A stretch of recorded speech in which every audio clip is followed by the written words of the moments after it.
Hi Cancer! Welcome po sa ating channel at ito ang inyong Daily Gabay Tarot reading for November 8, 2024. Please be reminded kung naka-resonate kayo, comment down. Kung hindi kayo naka-resonate, ibigay nyo po sa iba kasi general reading po ito. This is for you Cancer ngayong November 8, 2024.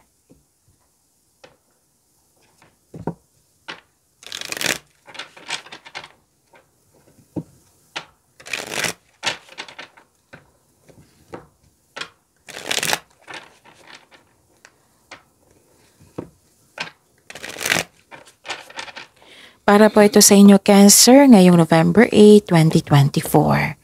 Maraming salamat po sa inyong patuloy na suporta at maraming salamat din po sa mga hindi nag-skip ng ads. Gamitin ang reading na ito bilang gabay lamang sa mga hindi pa nag-subscribe, subscribe na po kayo at click bell notification para malaman nyo na may bago tayong video. Para sa mga gusto magpa-reading po, may lumabas dyan sa screen nyo ngayon. Panoorin nyo po at sundin ang instruction. Calling the attention sa mga suki ko dito na Cancer, open na po inyong monthly gabay tarot reading for November 2024. May 6 months from now reading tayo at love life reading po. So message me, Cancer, for schedule. Maraming salamat po. Okay, saglit lang po. Spirits Guide, mga ganap po para kay Cancer ngayong November 8, 2024. I need 3 cards po.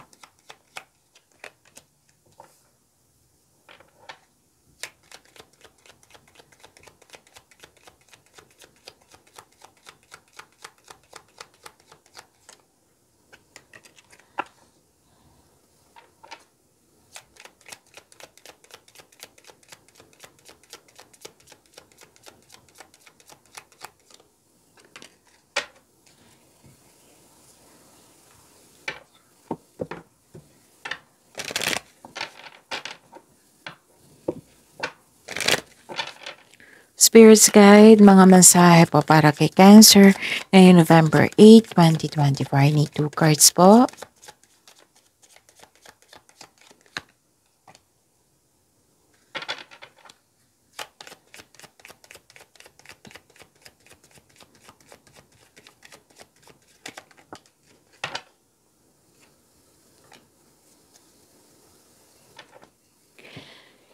Okay, ngayong November 8, 2024, Cancer, may nakita ko dito nag-study kayo.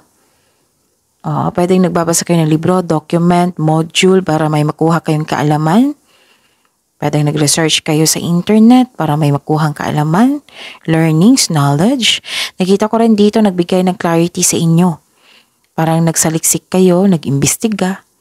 Oo, para may makuhang clarity. May nalaman kayong sekreto, sa araw na ito. May nakita rin ako dito ang pagbabago. Biglaang pagbabago po ito.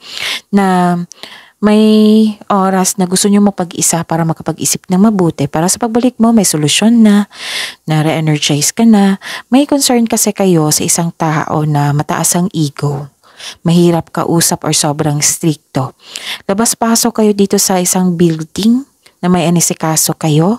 Tapos, yun nga, pwedeng may separation na ganap, pwedeng literal na separation, pwedeng separation of responsibilities, or ano pa yung separation na yan, pwedeng separation na kailangan mong mag-abroad para, ano tawag ito, para sa future nyo. Ganon. May example lang po yan.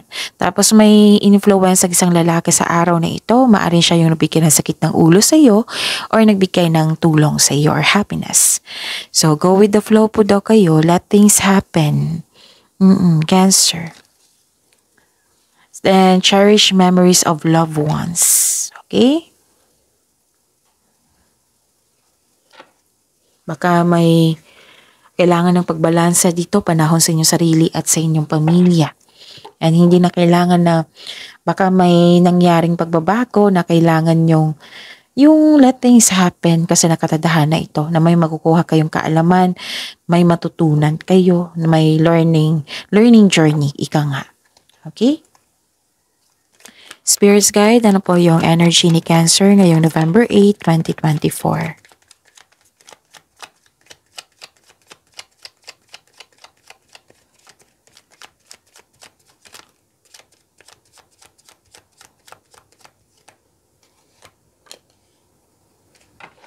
And the clarification of this card po.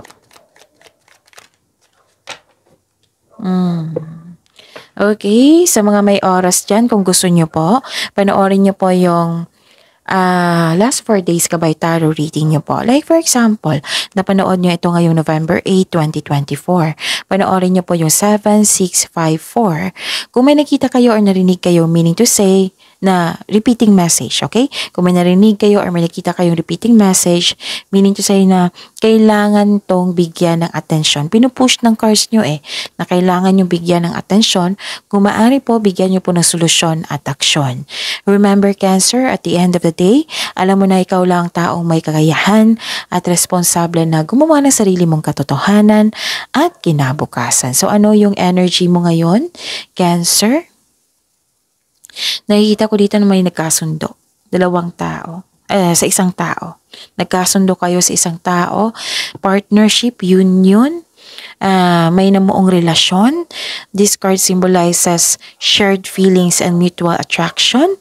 Mostly romantic partnership ito. So this is also called destiny card. So isang malaking good news ito sa mga single dyan. Maghanda dahil parating ang nakatadhana sa iyo. Sa mga relasyon sa buhay mag-asawa, masaya kayo, mahal na mahal niyo ang isa't isa. Very supportive kayo sa isa't isa, lalo na sa plano niyo sa buhay.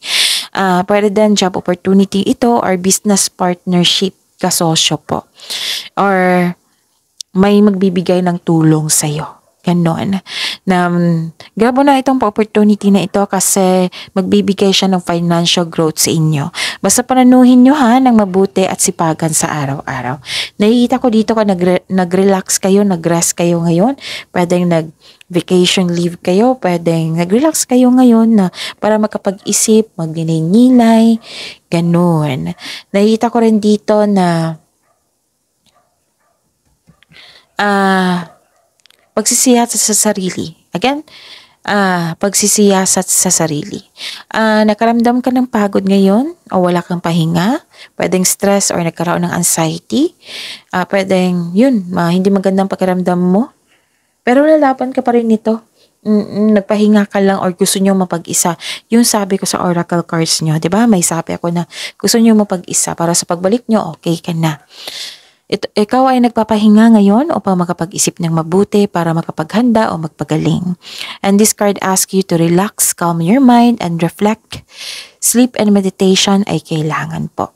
Okay? Ang pagpahinga ay nakapagbigay ng increased productivity and a healthier mental state. Kailangan talaga ng pahinga. Pwede din na may naghingi ng attention sa inyo or nabigyan nyo ng time kasi sobrang busy nyo. So, yun. Kasi lumabas dito, cherish memories of loved ones. Spirits guide.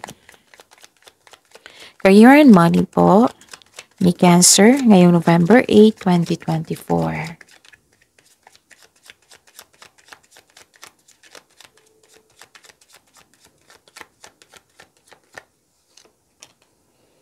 And the clarification of this card po.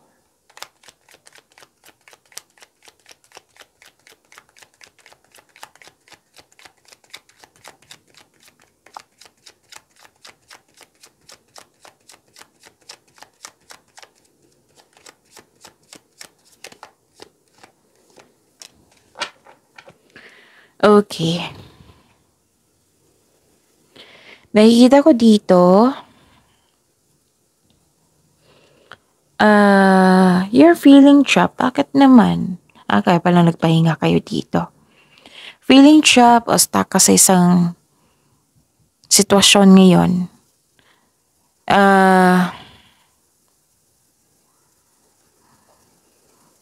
Parang nagtatrabaho ka sa isang kumpanya, na hindi mo gusto at nawalan ka ng pag-asa. So, some of you niyan. O baka natatakot kang umalis sa posisyon mo kasi ayaw mong mabigo o magkamali sa desisyon mong mag-level up kasi may nagbigay ng opportunity sa inyo dito sa pag-level up sa inyong career or sa kaperahan na gusto. Okay na ang inyong sitwasyon ngayon, pero itong offer na ito, pag-level up Nagkaroon lang kayo ng hesitation na umalis kasi baka magkamali kayo sa career change ni ito. May alinlangan eh.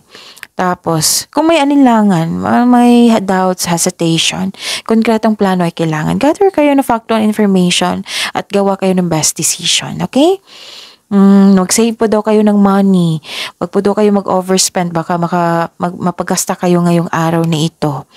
And this card tells you na humingi kayo ng guide kay God para mapalaya mo ang sarili mo sa takot na naramdaman mo. Kasi may takot ka naramdaman na, grab ko na ba itong opportunity ito? Baka pagkuha ko nito, much better pa yung posisyon ko ngayon kaysa in-offer sa akin, ganun. Pero, kung ang iniisip nyo, pagbabago kasi may adjustment, kasama na talaga yan. Oo, di ba? Sa paglabas natin ng comfort zone is may challenges. Hindi yan diretso success. May challenges. Okay, pasensya na po. Naputol yung video kasi kailangan mag-charge. Okay, so balik tayo. Nakikita ko dito, Cancer, na may delay. Pwedeng delay sa paggawa ng desisyon, delay sa hinihintay. Or may obstacle sa iyong goal. Hindi ka kontento dito. May concern din sa disconnection sa isang tao. Pero may opportunity ka na magiging okay ito ulit. Habaan niyo po daw yung pasensya niyo. I think lumabas ito kahapon sa inyo na isang disconnection na kailangan yung habaan yung pasensya nyo. Pwedeng delay din. Okay? So, yun.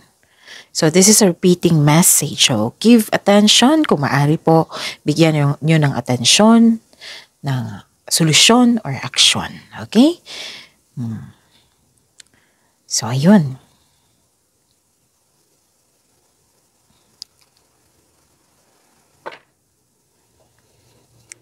Spirit's Guide.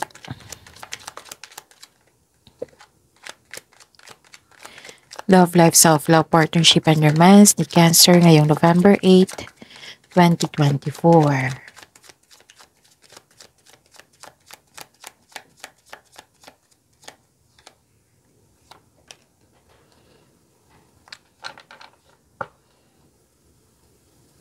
Okay.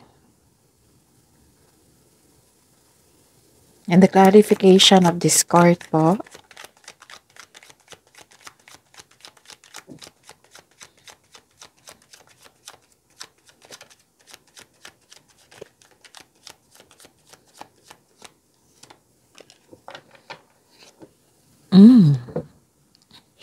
Maraming salamat po sa patuloy na tiwala at suporta sa ating channel. At yun, maraming salamat din po sa mga hindi nag-skip ng ads. Okay, ano ito? Ang ganda nito. Love, Life, Self-Love, Partnership, and Romance. Cancer. Nakita ko dito na may success.